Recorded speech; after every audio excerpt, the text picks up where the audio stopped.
So now that we've got all our basic systems in our game in place, the main thing that is different about our games from this point on is adding variety to our enemies, giving them different movement patterns, giving them different speeds of firing, giving them different speeds of movement.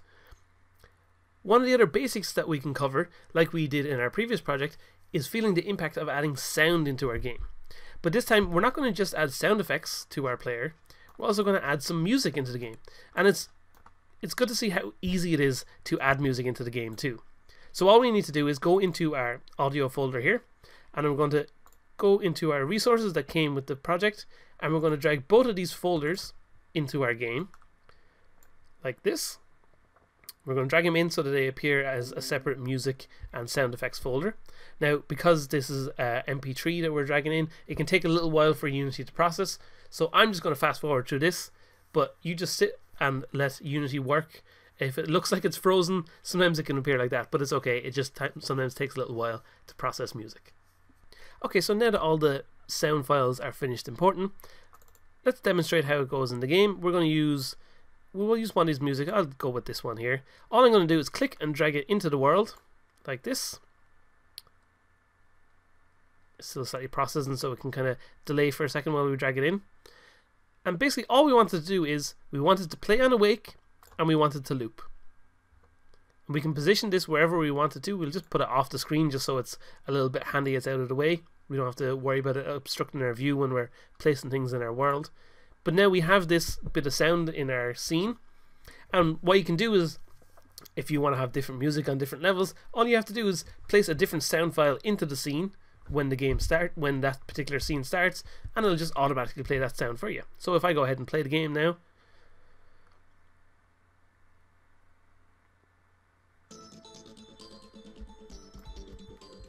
so the bit of music immediately changes how the game feels. It kind of feels a bit more spacey now. We're on a bit of an adventure, trying to find out where we're going. Who knows what's going on?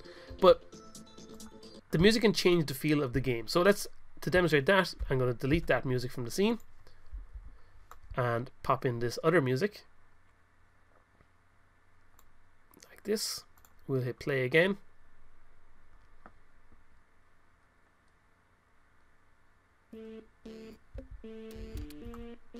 This one suddenly feels a bit more slow and kind of deliberate, but it's all just about what game you find, or sorry, what music you find appropriate for your own game,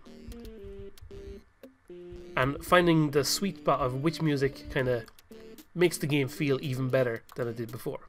So that's how we can add bits of music into the game, and of course with the music we can control the volume and all this kind of stuff as well. It's kind of sometimes nicer to put the volume of the music down a bit so that it's not interrupting everything else going on in the game. I'm going to put in the other bit of music because I kind of preferred how that sounded in our game at the moment.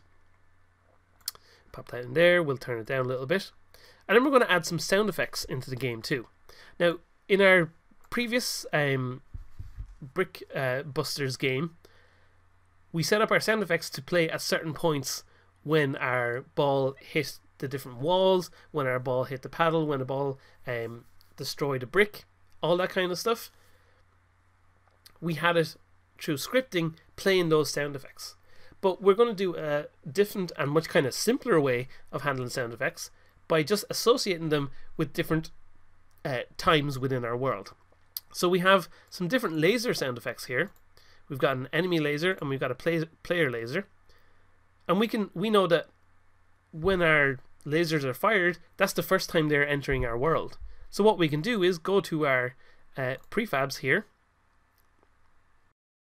go to say our player laser, make sure we have that activated here, then go back to our sound effects folder here. We have our player laser activated in our inspector still, so we can just click and drag our player laser sound effect and add it as a component.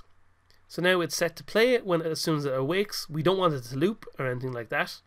But now we have our player laser effect automatically playing, and we didn't have to do any scripting to handle it. So we can do the same for our enemy lasers here. We'll highlight our enemy laser, go back to our sound effects folder, and we'll pop that in there. We've also got one for an explosion, so let's go ahead and add that to our explosion prefab. So we highlight our enemy explosion, go back to our sound effects, click and drag that in there. Well, I would if I was scroll down low enough. We need to click and drag it just below where we have add component there. So now we've got an explosion effect. And finally we've got laser impact. So we could make that play through scripting when our lasers impact against an enemy or anything like that. We know we have that in our on trigger enter, so we could do it there. But we know we've also created a prefab for when our bullets impact with something. So we know we're already instantiating a laser impact kind of visual effect. So let's tie that in with a sound effect as well. So we'll go to our prefabs, highlight our laser impact here, and then go back to our sound and click and drag that into position at the bottom like that. There we go. And now we can just hit play and hear all of those sound effects in action. So we'll go into the game. We've got our laser impacts. Suddenly everything kind of sounds a little bit better. We got little explosions when our enemies get destroyed.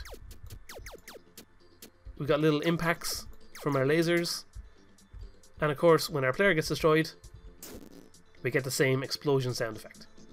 And that's it. That's all we need to do for sound effects in the game. They're nice and simple and straightforward. Of course, there's lots of other things we can do with scripting as well, but we just wanted to show that there's different ways to handle adding sound effects into your game too.